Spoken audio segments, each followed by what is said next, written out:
नमस्ते. आज आपण बनवणार आहोत चकलीची रेसिपी.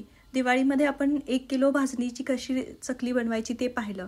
पण जर भाजणी करायला वेळ नसेल आणि चकली खायचा मूड आला तर काय करणार? तर अशी झटपट चकली बनवू शकतो. अतिशय कुरकुरीत होते. त्यासाठी आपल्याला लागणार आहेत पोहे. तर हे कांदा पोहे बनवायचे पोहे आहेत. हे आपल्याला लागणार आहेत. तर हे पोहे 2 कप मी इथे घेतलेले आहेत. एक मोठा बाउल म्हणजे 2 सपाट कप पोहे होतात. तर हे 2 कप पोहे व्यवस्थित निवडून चाळून घ्यायचे आणि आता याची आपल्याला मिक्सरमध्ये पावडर बनवायची आहे. तर हे मिक्सरमध्ये घालायचे आणि एकदम बारीक अशी आपण याची पावडर करून घेणार आहोत. तर हे कांद्याच्या पोह्यांपासून बनवलेली जी चकली आहे अतिशय कुरकुरीत होते, एकदम चविष्ट होते आणि कळतही नाही की चकली कशापासून बनवलेली आहे. तर आता हे जे आपलं बारीक करून झालेलं पीठ आहे तर ते मळण्यासाठी एका भांड्यामध्ये घेऊया. आता याच्यामध्ये 1/4 टीस्पून हिंग घातलेला आहे, 1 टीस्पून आपण जिरे पावडर घेतलेली आहे आणि 1 टीस्पून धना पावडर घेतलेली आहे. आता याच्यामध्ये लसूण घातलेला नाही, तर लसणाच्या ऐवजी आपण इथे अर्धा चमचा पेरी पेरी मसाला वापरलेला आहे. तो तुमच्या आवडीनुसार तुम्ही घातला तरी चालेल, नाही घातला तरी चालू शकतो. आणि चवीप्रमाणे मीठ घालायचं. आता हे व्यवस्थित मिश्रण मिक्स करून घ्यायचं. तुम्हाला हवं असेल तर ताजा लसूण पण बारीक करून घालू शकता. आता तिखटाला याच्यामध्ये जेवढं तिखट हवं त्या प्रमाणामध्ये मिरची पावडर घालायची. तर इथे मी 1 टेबलस्पून भरून मिरची पावडर घातलेली आहे. आता हे मिश्रण सगळं एकत्र करायचं आणि मेन इन्ग्रेडियंट मळण्यासाठी लागणार आहे ते म्हणजे ताक. तर आता हे पीठ आहे ते आपण पूर्ण ताकामध्ये भिजवणार आहोत. तर याच्यात थोडं थोडं ताक मिक्स करायचं आणि हे पीठ मळायला सुरुवात करायची. तर एवढ्या पिठाला साधारण आपल्याला 1 कप भरून ताक लागू शकतं. एक 200 ते 250 ml ताक याच्यासाठी आपल्याला लागू शकतं. आता हे ताक फार आंबटही घ्यायचं नाही, तर ते थोडं थोडं आपण याच्यामध्ये घालून मिक्स करायचं. बऱ्याचदा पोहे कुठल्या तांदळापासून बनलेले आहेत त्याच्यावर पण ताक कमी जास्त लागू शकतं, कारण हे जे पोह्याचं पीठ आहे ते हळूहळू फुगायला सुरुवात होते. त्याच्यामुळे मग ते पीठ कठीण झालं तर आपल्याला मऊ करण्यासाठी पुन्हा पाण्याचा किंवा मग ताकाचा हात लावावा लागेल. तर असं हे थोडं थोडं आपण व्यवस्थित याचा गोळा मळून घ्यायचा. खूप घट्टही करायचं नाही आणि खूप पातळही करायचं नाही.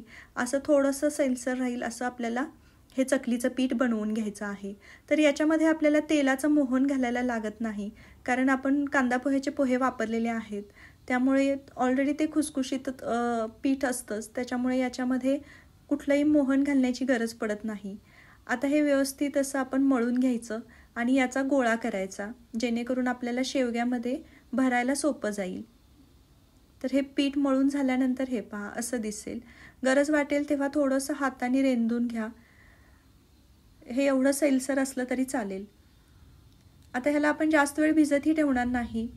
तेल गरम होईपर्यंतच आपण हे पीठ आहे असंच ठेवणार आहोत. तर असं एकसारखं मळून झाल्यानंतर शेवग्यामध्ये चकलीची चकती घालायची आणि आता शेवग्यामध्ये हे पीठ भरायचं. तोपर्यंत तेल गरम करायला ठेवायचं. मीडियम गॅसवर तेल चांगलं कडकडीत करून घ्यायचं आणि चकली पाडायला सुरुवात करायची. तर चकलीसुद्धा अगदी व्यवस्थित पडते, अजिबात तुकडे पडत नाहीत. व्यवस्थित एकसारखी आपली चकली ही पडली जाते. आणि चकली करताना काटे बघाल तर अतिशय सुंदर काटे येतात. अगदीच तुम्हाला वाटलं की पीठ थोडं घट्ट जाणवतंय तर शेवग्यामध्ये भरताना पुन्हा एकदा तुम्ही ते पीठ व्यवस्थित मळून तुम्हाला हवं तेवढं सैलसर करून घेऊ शकता. कधी कधी तुम्हाला शेवगा फिरवायचीही गरज पडत नाही, कारण आपोआप पीठ बाहेर यायला सुरुवात होतं आणि मग तुम्ही हाताने सुद्धा ही चकली अगदी व्यवस्थित बनवू शकता. हे पहा एवढा लांब त्याचा पदर येतो की तो तुम्ही आरामात गुंडाळी करून एकसारखी चकलीचा आकार देऊ शकता. तर दिसायला चकली खूप सुंदर दिसते, कलरही छान येतो आणि एकदम कुरकुरीत होते. तर एवढ्या पिठाच्या एवढ्या चकल्या आपल्या पाडून झालेल्या आहेत. तर हे पहा हे आणि 1 ताट भरून झालेले आहेत. तर आता तेल गरम आहे, तर गरम तेलामध्ये आपण चकली सोडायला सुरुवात करूया.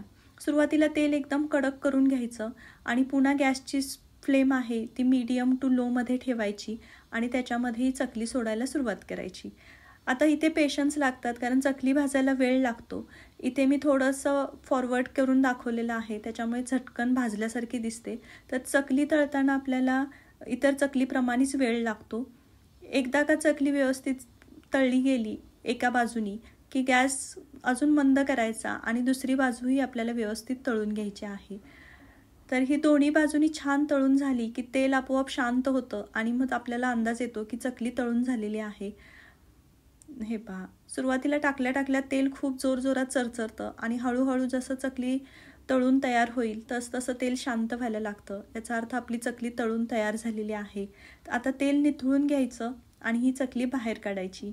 याच पद्धतीने आपल्याला बाकीच्या चकल्याही तळून घ्यायच्या आहेत. हे पहा, आणि तेलामध्ये कुठेही चकली तुटत नाही, तेलामध्ये पसरत नाही, अगदी छान एकसारख्या तळल्या जातात. एका ताटामध्ये टिश्यू पेपर लावून ह्या चकल्या तुम्ही अशा काढू शकता. हे पहा, अगदी व्यवस्थित होतात आणि एकदम चविष्ट लागतात. ताकाची टेस्ट ह्या चकलीमध्ये खूप सुंदर जाणवते खाताना. या पद्धतीने बनवाल तर आपल्या 18 ते 19 चकल्या तयार होतात. आता तुम्ही किती चकली मोठी कराल त्या प्रमाणामध्ये ते डिपेंड राहील.